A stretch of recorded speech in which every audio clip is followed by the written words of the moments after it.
Hi there, welcome to this review in 2 for Reykholt, game by Uwe Rosenberg. Let's set the timer. Okay, we're off. Plays up to 4 players. There's a solo mode.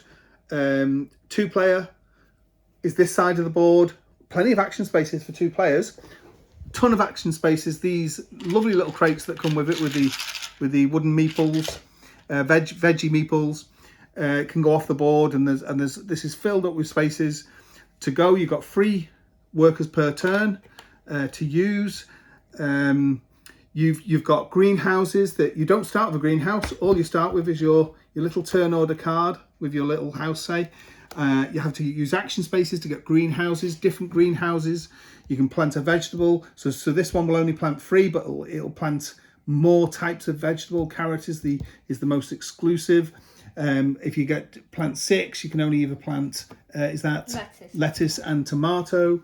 You need these vegetables because each time you harvest per turn, you're going to take a veg off each field, parcel of land.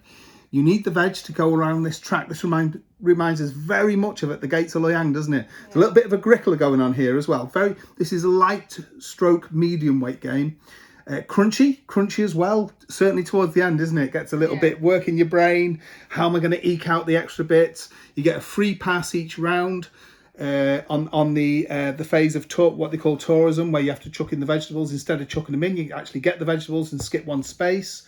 In the 3 and 4 player game, you can actually share these cards. What are these cards? The service cards. The player to your left or right can drag one between you, and it then becomes both your cards to use. Quite some player interaction there as well. There's extra decks in the box. We're using service deck C, and I think they go all the way up to about F. So there's plenty of cards there. There's also a story mode, and we're there at the end. I will give this game. It's fun. It's snappy.